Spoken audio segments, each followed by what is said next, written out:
Today we'll go through an article about social networking. The first thing we look at, as usual, is the title. It says the joys and perils of social networking.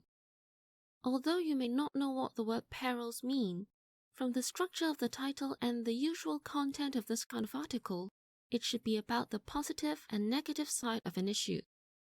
The word peril itself means danger and threats, and in this context, it means any worries or problems that social networking may bring. When we dive right into the text, we first look at the introduction and the last paragraph to get an overall idea of what it's about. The function of an introduction paragraph is to provide background information to keep readers interested and to help them predict what will be discussed in the body paragraphs. In this text, that is achieved in the first two paragraphs. If I were to polish this piece of writing, I would combine the first two paragraphs into one and make it more concise. The reason why it is in two separate paragraphs is for two reasons. Number one, every piece of writing has room for improvement. Number two, the structures of real-life writing is usually not that rigid, and we allow some flexibility for situations such as this, when the writer wants to include more background information for us. So this is not a badly written article because the writer still gives us background information about the issue and tells us the article is about new ways of communication as well as some people's positive and other people's negative comments about it, before mentioning the real arguments. So the flow of information is still the same, it's just one more paragraph for the introduction. Now that we know what the whole text will be about, we can jump to the last paragraph and look for the writer's opinion. When a writer wants to make a point in his writing, they usually put it in the very last paragraph as a conclusion. In this case, we can see that the writer says modern communication technology and social networking sites have to be used sensibly. So it's not completely good and not completely bad, we just have to be careful. Now that we know what issue is discussed in the text and what the writer thinks about the issue, we can move on to the details. And the quickest way to find the main ideas in a text is by looking at the topic sentence of each paragraph. That is usually the first sentence of each paragraph. We can see that the writer includes 2 positive points and 2 negative points about social networking. It is a very balanced discussion. For the details of the arguments, we'll go through them when we check the answers. We can learn some new words from the text, but instead of the ones that are already highlighted for you that we can discuss in the vocabulary section later on, I'd like to talk about these. Let's look at why these 4 words are spelled with punctuations. We have face-to-face, time waster, and long lost, all 3 of them connected by hyphens. It means we want to use multiple words as one word, usually as an adjective or a noun. For example, this activity involves people meeting face to face, so I would change face to face into one adjective by connecting them with hyphens. For the word time waster, of course we can say things that waste time, but then it doesn't sound very professional or persuasive because thing is a very vague word. But when you say time waster, we know it is something that wastes time, and it sounds better than using thing. And in paragraph 4, the word likes is put between inverted commas because it is a special term. We know what the word like means, but in the modern context, especially when we talk about social networking, it means showing agreement, appreciation, and so on social networking sites by clicking on the like button. That's why it is now countable, and it is not referring to what we like, but refers to how many people clicked on the like buttons for your social media post. And for special terms, we sometimes use inverted commas to show that they are special. The book has selected 2 language patterns for you to learn from the text. The first one is sure to become, which means a very certain guess about how something will turn out. And the second one is on the flip side, which is a way to suggest an opposing argument, just like on the contrary, however, and on the other hand. Aside from these two phrases, which I think are quite easy for you, I'd like to draw your attention to 3 expressions from the text that you may find useful. The first one is, anyone would agree that. If you want to name an argument that you think is obvious, you can say anyone would agree, meaning you don't expect anyone to reject your point. If you want to be specific, you can do it like our text. Any anthropologist or psychologist would agree that. You'll be more specific about which field of knowledge you're supplying and therefore sound more convincing. The second expression is, even go to extremes.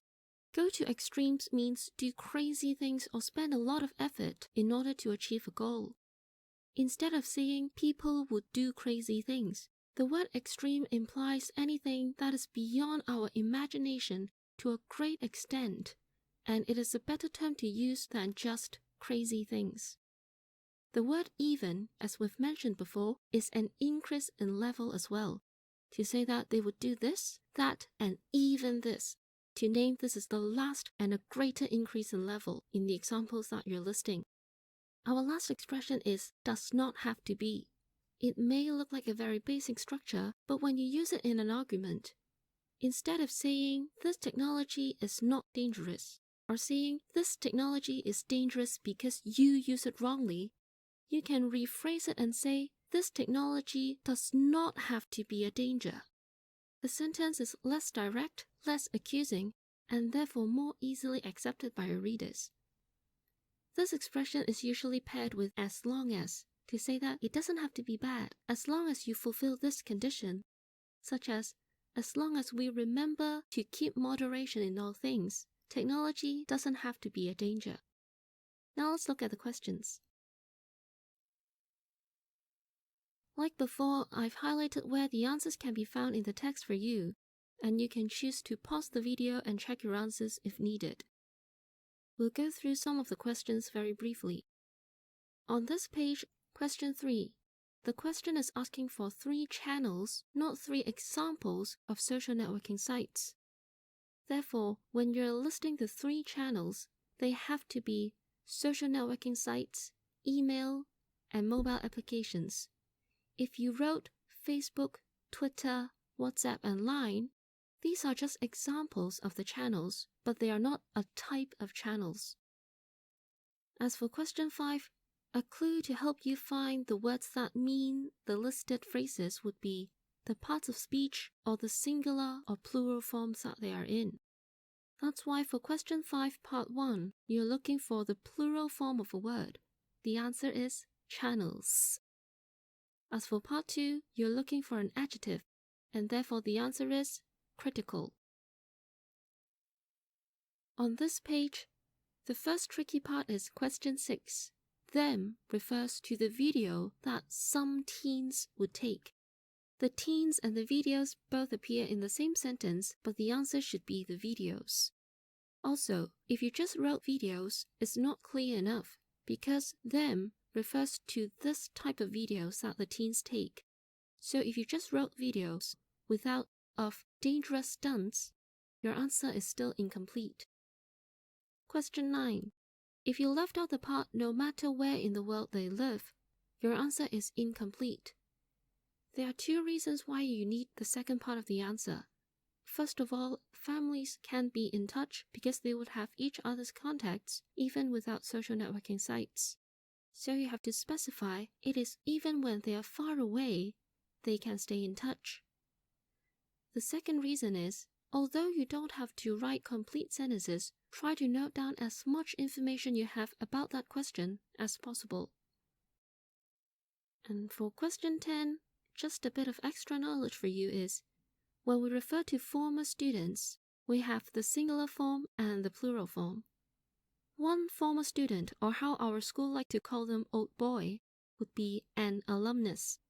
In the future, you will be one alumnus of our school. The plural form, or as we call them old boys, will be alumni. In the future, you will be one of the alumni of St. Joseph's College. Question 13 is asking for the main ideas of some paragraphs. If you had any difficulty completing this question when you were doing the exercise, you should from now on remember that the main idea of a well-written paragraph can always be found in the first sentence that is used as the topic sentence of the paragraph. Question 14 is asking for your opinion. However, it is still a part of a reading comprehension exercise. Therefore, you should still base your answers on information from the text. Which means, when explaining your answers, if you think that social networking is overall good, you should support your answer with the main idea from paragraphs 5 and 6. If you believe that social networking is overall harmful to society, then you should justify your opinion with the reasons from paragraphs 3 and 4. For the vocabulary part, we have a speech for you to fill out and practice the use of the words.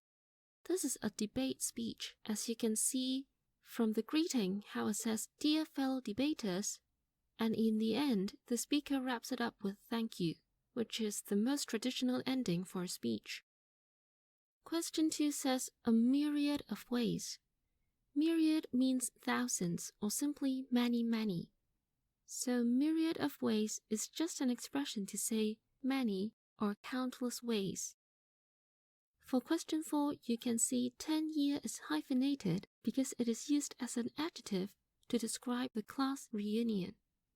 And since it is one word now, we don't have to write 10 years, but just a 10-year class reunion.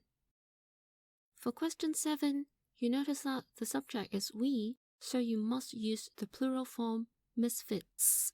It means people who do not fit into the community. Finally, I'd like to talk about question 9. The infirm means people who are sick.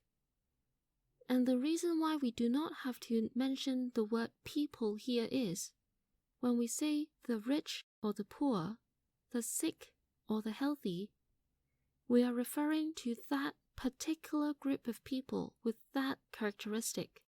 This is a very common structure to use, especially in newspapers and when we talk about the general situation in society. For the last part, I believe it wasn't hard for you to match the name of the gadgets to the pictures. However, I would still like to point out how we use them differently in real life. For number 1, we call it a power bank, but we also call it a portable charger. We usually have a phone charger that connects to the socket on the wall, but that is not one that we can take with us when we travel. When we go out, we need something that is portable, and that would be the power bank. So we also call it a portable charger. For items 2, 3, and 4, there are many different brands that produce these items. In a general situation, when I'm not mentioning a specific model, I would say take out your tablet. But when we know which model we're referring to, it's common for us to just say take out your iPad or bring your AirPods. So although the proper term for these gadgets will be a tablet, earbuds, and a portable game console, we do refer to them with the brand name or the model name of that device. The term smartphone is actually quite recent because it wasn't invented until the last decade. That's why if we are referring to phones that are not connected to a landline, but not one with a touch screen and apps and all that, we still call them a mobile phone. And from this you can see, new English words are formed all the time, sometimes by hyphens, sometimes a completely new term like the smartphone. That's why you have to read more, watch more videos to keep up with the trend.